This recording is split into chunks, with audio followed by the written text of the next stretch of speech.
नमस्कार दोस्तों, मैं डॉक्टर ललित कुमार गंगेले अपने इस चैनल के एक और बहुत ज्यादा महत्वपूर्ण वीडियो में आप सबका बहुत बहुत स्वागत करता हूं। जैसा कि थंबनेल में आपने देखा, ये वीडियो है गैस्ट्राइटिस के बारे में। जी हाँ दोस्तों, आज हम गैस्ट्राइटिस के ऊपर बात करेंगे और एक बहुत इंपॉर्टेंट बात यह है कि गैस्ट्राइटिस के भी जो केसेस हैं हमारे समाज में लोगों के बीच में बहुत ज्यादा फ्रिक्वेंटली बढ़ रहे हैं। ये इतना ज्यादा फ्रिक्वेंट हो गया है कि हम इस बात की कल्पना भी नहीं कर सकते कि लोग गैस्ट्राइटिस जैसी समस्याओं को लेकर के घूम रहे हैं समाज में और हमको पता तक नहीं है और उनको तक पता नहीं है। तो जैसा कि नाम से प्रतीत हो रहा है गैस्ट्राइटिस, तो जो शब्द गैस्टर है, द वर्ड गैस्ट्रिक शब्द जो है स्टमक के लिए यूज होता है। अब मैं थोड़ा सा इसका इतिहास बता देता हूं कि जो गैस्ट्रिक वर्ड है that is derived from the word गैस्टर। ये ग्रीक वर्ड हुआ करता था जिसका मतलब गैस्टर मतलब स्टमक को ग्रीक लैंग्वेज में गैस्टर बोलते थे। तो यहां से एक शब्द आया है स्टमक के लिए जिसका नाम है गैस्ट्रिक, ठीक है। और गैस्ट्राइटिस मतलब आइटिस मतलब इन्फ्लेमेशन और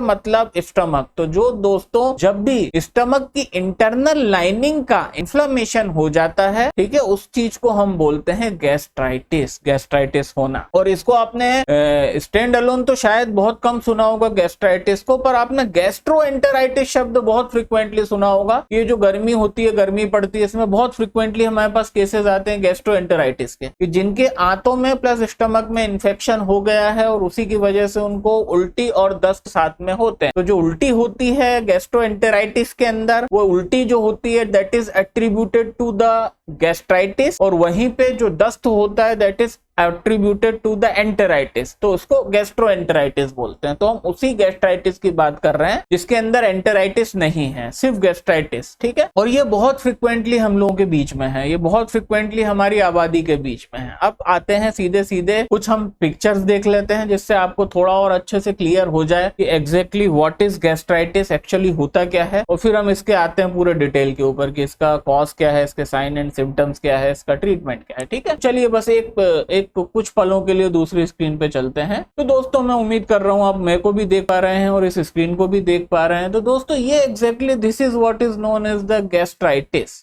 ठीक है। ये देखिए एक हेल्दी स्टमक है। ये जो स्टमक के अंदर ये आपको छोटे छोटे इनको विलाइज बोलते हैं। स्टमक की इंटरनल लाइनिंग के अंदर ऐसे रिजेस बने रहते हैं, जैसे कि वो पहाड़ के रिज नहीं होते, तो पूरा स्टमक का इंटरनल लाइनिंग के अंदर रिजेस होते हैं, ठीक है।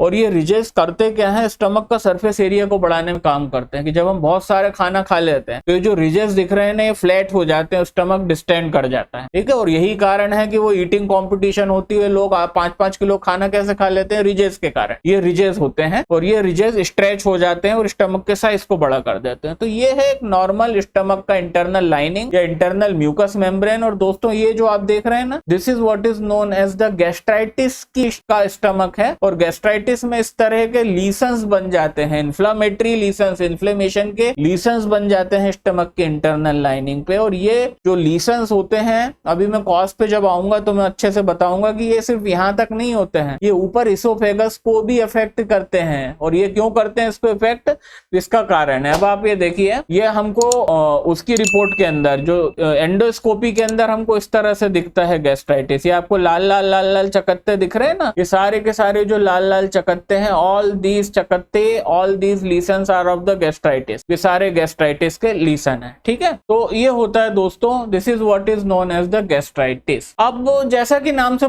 प्रतीत हो रहा है कि गैस्ट्राइटिस का मतलब inflammation of the internal mucous membrane lining of the stomach. अब इसके होने का कारण क्या है दोस्तों, जो स्टमक होता है वो अपने आप में बहुत बड़ा कैरियर होता है एसिड का, ठीक है। और गैस्ट्राइटिस उन लोगों को होता है जो कि क्रॉनिकली सफर कर रहे होते हैं एसिडिटी और हार्ट बर्न। और ये भी बेसिकली बहुत कॉमन समस्या है। And acidity in my opinion is the most commonest form of indigestion which right now the peoples are having. आज की डेट में सबसे कॉमन जो फॉर्म इंडाइजेशन का वो सबसे आम रूप जो लोगों के बीच में हम देख रहे हैं, that is what is known as the acidity या हार्ट बर्न। ये सबसे कॉमनली आज की डेट में पाया जाता है। हर दूसरा व्यक्ति, इनफैक्ट छोटे बच्चे, टीनेजर, ठीक है, अर्ली 30s, अर्ली 40s, ऐसा कोई भी सेक्स नहीं है, कोई भी एज ग्रुप नहीं है जिसको एसिडिटी नहीं हो रही हो। और दोस्तों यही जो एक्सेस एसिडिटी है, जिसको बोलते हैं हाइपर क्लोरहाइड्रा, मतलब जरूरत से ज्यादा HCl, हमारे पेट में जो एसिड पाया जाता है, दैट इज हाइड्रोक्लोरिक एसिड। और जब ये हाइड्रोक्लोरिक एसिड की मात्रा बढ़ जाती है उस कंडीशन को हम बोलते हैं हाइपरक्लोरहाइड्रा। हाइपरक्लोरहाइड्रा रिजल्ट्स इन द एसिडिटी, मतलब जब एसिड बढ़ जाएगा तो एसिडिटी के सिम्टम में उसका रिजल्ट होता है एसिडिटी के रूप में या फिर हार्ट बर्न के रूप। और ये लोग क्या बताते हैं, सर खाना खाने के कुछ घंटे बाद यहाँ पे एसिडिटी बन रही है, यहाँ पे हमको जलन पड़ रही है, पूरा चेस्ट के अंदर से ऐसा लगता है गरम गरम कुछ ग्लो है, ग्लो मतलब कुछ गरम गरम जलता हुआ यहाँ से स्टमक से ऊपर उठ के अन्य नली तक आ रहा है, एसोफेगस तक आ रहा है। और दोस्तों यही जो एक्सेस एसिड का फॉर्मेशन स्टमक के अंदर हो जाता है वही स्टमक की लाइनिंग को इन्फ्लेम कर देता है। एक्सेस एसिड से स्टमक जब रिएक्ट करता है तो स्टमक की लाइनिंग के अंदर इन्फ्लेमेशन हो जाते हैं and that is what is known as the gastritis. और तभी ये जो लाल लाल हमने लीसन कुछ हमने फोटोज में देखे वो बनते हैं। अब उस फोटो में आपको एक चीज याद आ रही होगी एक डायग्राम में कि इसोफेगस में भी बता रहे हैं कि गैस्ट्राइटिस जैसा ही इरप्शन और लीसन इसोफेगस में भी। वो क्यों है कि दोस्तों जब जरूरत से ज्यादा एसिड बनेगा तो वो एसिड ऊपर की तरफ छलकता है और इस बीमारी को बोलते हैं GERD, gastro oesophageal reflux disease, GERD। और जब भी GERD का पेशेंट बन जाएगा एक बंदा तो उसको गैस्ट्राइटिस तो होना ही होना है, इतना एसिड बन चुका है कि स्टमक के अंदर इन्फ्लेमेशन होना ही होना है, गैस्ट्राइटिस होना ही होना है। बट दोस्तों जब वो एक्सेस एसिड ऊपर की तरफ छलकेगा बार बार सालों तक ऊपर की तरफ in the form of rising acidity के रूप, ऐसी एसिडिटी जो सिर्फ स्टमक तक नहीं है वो ऊपर की तरफ छलकती है, वो एसिड छलकता है और आदमी को अन्य नली में भी तकलीफ होती है। तो दोस्तों सेम गैस्ट्राइटिस जैसा लीसन उसको इसोफेगस में भी बन जाता है and this whole entire story is known as the gastritis. अब वही बात है ढाक के तीन पात, एलोपैथी के बारे में बात करके कोई समय अपन व्यर्थ करेंगे नहीं, कोई ट्रीटमेंट नहीं है। मैंने इन लोगों को 10-10 साल तक एंटासिड खाते देखा है और फिर धोखे से जब इनको ऐसा गुमान होता है कि ये ठीक हो चुके हैं और ये अपनी एसिडिटी की एंटासिड मेडिसिन बंद करते हैं, दोस्तों 4 दिन के अंदर ये एग्जैक्टली उसी पॉइंट पे आ जाते हैं जहां से इन्होंने 10 साल पहले शुरू करा था। और ये सोचिए कितना ज्यादा ये कितना बुरा है, ये कितना दुर्भाग्यपूर्ण है कि 10 साल से आदमी एसिडिटी की दवा खा रहा है फिर भी वो परमानेंटली ठीक नहीं हो रहा है। तो चलिए छोड़िए, इस बारे में कोई बात नहीं करेंगे। अब हम आते हैं इसके साइन एंड सिम्टम के ऊपर जो कि अभी छूट गया था। अब गैस्ट्राइटिस के साइन एंड सिम्टम क्या होंगे? गैस्ट्राइटिस जो एक्यूट गैस्ट्राइटिस के साइन एंड सिम्टम बहुत ज्यादा चिंताजनक होंगे कि गैस्ट्राइटिस जब एक्यूट रूप में होता है क्रॉनिक रूप में होता है। तो क्रॉनिक रूप में तो हमको अमूमन एसिडिटी की ही समस्या मिलती है कि सर यहाँ पे मेरे को एसिड बन जाता है, मेरे को यहाँ पे स्टमक के अंदर बहुत तेज जलन पड़ती है, वो जो जलन है वो ऊपर की तरफ राइज करना चालू होती है, फिर वो मेरे को स्टमक की जो जलन है मेरी छाती मतलब मेरे इसोफेगस में भी आ जाती है और उसके बाद मेरे को इनो पीना पड़ता है या फिर मेरे को सोडा या कार्बोनेटेड ड्रिंक पीना पड़ते हैं, उससे मेरे को थोड़ी डकार आती है, मेरे को रिलीफ मिलता है। तो ये क्रॉनिक गैस्ट्राइटिस के पेशेंट का ये नरेशन होगा। वहीं दोस्त एक्यूट गैस्ट्राइटिस का नरेशन बिल्कुल अलग होगा साइन एंड सिम्टम कि whenever there is the acute gastritis उस बंदे को तुरंत वोमिटिंग्स चालू होंगी। उसने कुछ भी पिया एक्यूट गैस्ट्राइटिस के अंदर, पानी पिया, खाना खाया, इधर अंदर गया उधर बाहर, इधर अंदर गया उधर बाहर, और आप ये बहुत फ्रिक्वेंटली देखोगे इस चीज। तो what is the main sign and symptom of the acute gastritis? वहां पे नौशिया होंगी एंड वोमिटिंग होगी। नौशिया होगा, उसको वोमिटिंग होगा, कुछ खाने पीने पे उसको खाना खाएगा तो भी वो उल्टी कर देगा, वो पानी पिएगा तो भी उल्टी कर देगा, और उल्टी इतनी फोर्सफुल होगी, एक शब्द आपने सुना होगा प्रोजेक्टाइल वोमिटिंग, कि इतनी तेज उल्टी हुई कि वो बहुत दूर जाके गिरती, इतनी प्रेशर से होती है। ठीक है, उसके अलावा गैस्ट्रिक डिस्कम्फर्ट वो बताएगा, वो एसिडिटी का सिम्टम बताएगा, वो यहाँ पे पेन जो वहां पे जहाँ पे